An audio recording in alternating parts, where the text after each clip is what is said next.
Hello everybody, Catmatt here, and welcome to part 2 of my life as a catfisherman. This time I brought on the services of my lovely bride, Michelle's. Hi. You all know her. Oh yeah. I love her to pieces. She helps me with so much, and since I figured at some point during these videos I would start stumbling around and forget things, I figured who better to have here with me than the one that keeps all my junk straight in the first place. So I asked her to come and kind of just take part in it a little bit. So, and there was actually some questions about Michelle for later on anyway, so why not have her here? I ended last videos, what did I end the last video talking about, Gamma? I ended the last videos talking about as a kid and fishing on the Elkhorn Creek and the Rock River and your dad being your mentor. Right. And well, you know, as I got into high school, things kind of continued. I think wasn't there a question about people that I fished with? You know, was there anybody that taught me anything that I learned from? Something along those lines. That's about guiding. Well, I'm going to go down that road anyway. As a kid, I met lots of great fishermen, obviously. And, you know, through the years, you know, there was a couple local guides here, Joe Dyer, Denny Hallgren, some other guys that, you know, at the time I looked up to and obviously learned a lot from. Those guys had got to take advantage of a river that was really, really an incredible river. It was, the flathead and the channel cat fishing was phenomenal. Big fish, lots of them. And they made it look pretty easy, and obviously that helped. And then, you know, you meet other people along the way. Old river rat named Jerry Sanders, who I still to this day, you know, he was very guarded. He didn't talk a lot. He didn't say much about fishing, but if you asked him something, he would tell you, and he could teach you a lot. The guy spent thousands of hours on the river, and actually was the first guy to ever take me ice fishing, and then he taught me a lot about catfishing. Obviously, he didn't get to teach me everything that he held upstairs because we didn't get to fish together a ton, but we got to fish together enough for me to know that it was definitely his passion, as much of his passion as it is mine today. So those are 3 or 4 names. And then I had another guy that I really, really looked up to. His name was Dave Geary. He's obviously, he's the owner of G&S Cheese Bait Company, which we use a lot of for, well, it's gotten great for, it's a great channel cat bait, and a lot of people are using it around here. And Dave was always kind of my hero, kind of the guy I looked up to. He treated everybody with a ton of respect. I watched the way people looked at him, and, you know, they looked at him and you could tell they respected him, and his word carried a lot of weight.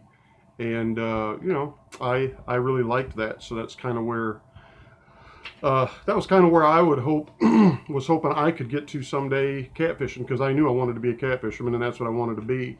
I hadn't had the premonitions yet. Those were coming as I got into high school. As I started to watch, you know, the bass tournaments on TV, ESPN, and some of the shows that were ESPN was coming on around then, you know, I started seeing these anglers, you know, with their fancy boats being pulled to weigh-ins and whatnot, and throwing out stuff to the crowd. I mean, it's the first time I seen that. I was like, you know, I want to do that. You know, I want to have sponsors, and I want to be able to, you know, throw stuff to crowds, give stuff to kids, do stuff like that. And I was like, man, you know, that's where a lot of that came from. So, did you find a question, Grandma? Well, it kind of goes with what you just said. So when you want to have the big fancy boat and throw out all the stuff in that,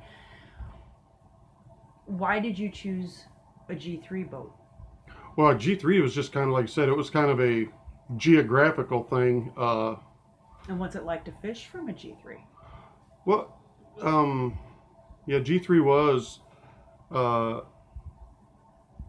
like I said, a geographical thing because that's what they sold here. Of course, they sold several other makes and models too, but um, I happen to know the dealer, got to know the dealers, the Bittlers over at Bittler Marine in Albany, Illinois, and um, got my first G3. Actually, I bought my first G3 there, and that was in the early days there. So that, you're going back 13, 14 years again, but um, actually it ties hand in hand with what I wanted to get into anyway.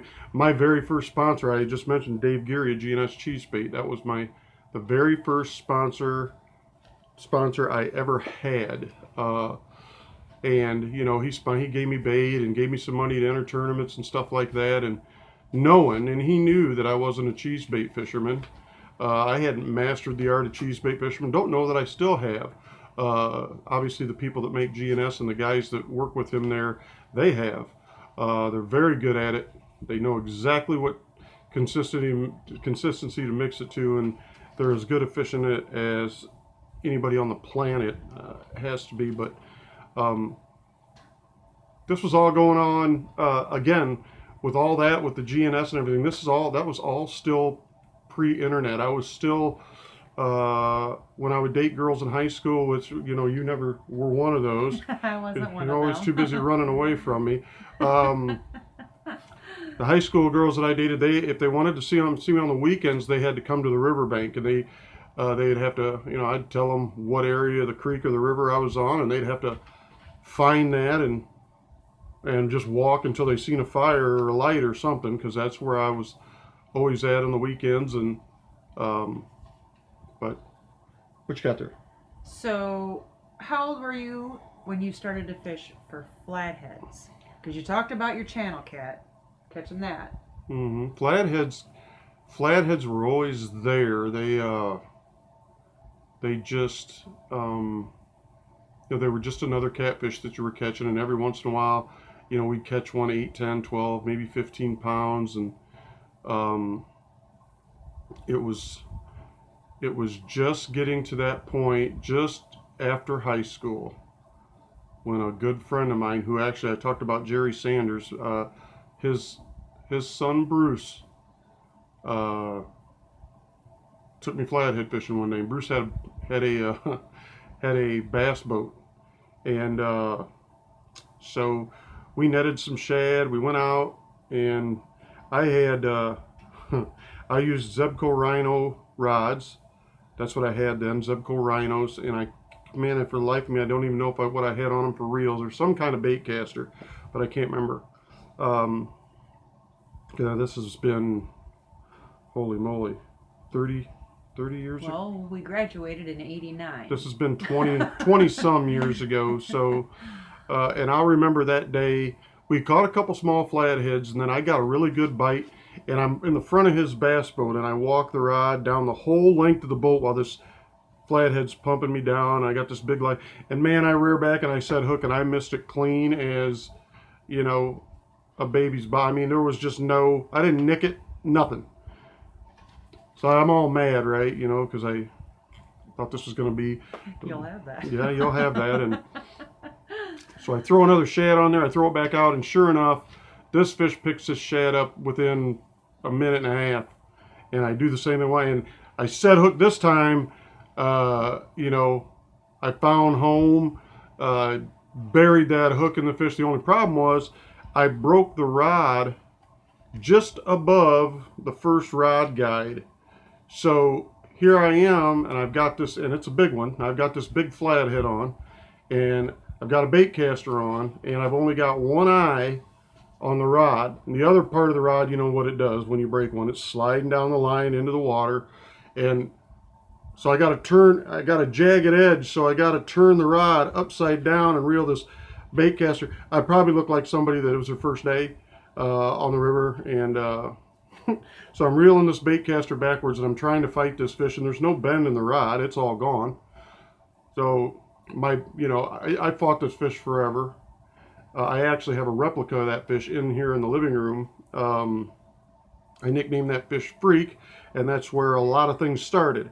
That's the drawing of that fish right there on my flathead. It's been copied, reproduced, and made in many other forms since then by a lot of companies that are selling it and profiting off it, but no problem with that. But that was freak. I finally landed that fish. My back hurt like my back was completely on fire. I had and I owe that to Bruce for taking me that day. And once I caught that fish, that flathead, I was done. I mean, there was nothing else I wanted to do from that point on except for target big flatheads. That's all I wanted to do from that point on. Said my whole life up to that point was a mixture of catfish, channel cats. We don't have blue cats up here. And, I had done a mixture of a lot of things. And by the time I had gotten into high school, I had fished the Mississippi more and I had fished some other river systems more and all that. But it was still about targeting catfish, not targeting any individual species of catfish. It was about trying to catch catfish, But from that day on, I became a sponge. And again, at this time, we didn't have the internet. There was no typing in something in Google or going to Wikipedia or doing any of that stuff and trying to find out, what flatheads, what type of cover they prefer. What are they, a marauding fish? Are they a homebody? What depth of water do they prefer? How many babies do they lay? When do they spawn? There was none of that. You couldn't become a sound fisherman from the internet back then. You had to figure things out on your own. A lot of guys nowadays don't have to do that.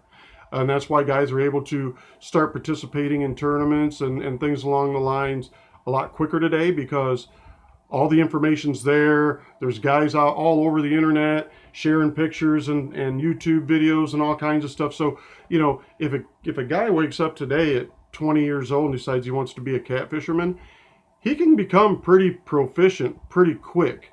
Now, granted, a lot of guys with a lot of experience learn little tips and tricks and stuff here and there that you might not find on the internet, but you can become fairly proficient now by just getting on the internet. I mean, there's not a lot of information out there that you can't find, and and you're seeing guys take advantage of it all the time. There's guys that are getting good sponsorships with people that haven't been catfishing 3 or 4 years, barely, that haven't caught 2 or 3 big fish in their whole life, but they're getting sponsorships, because they've learned from people and kind of shortened the learning curve. So, got more questions?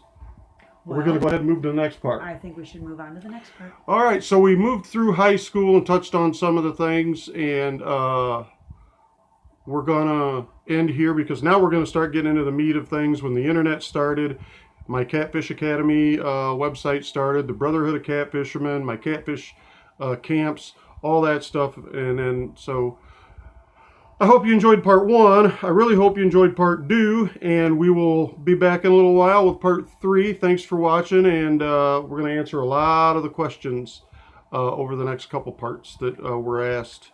So thank you all, and stay tuned for part 3.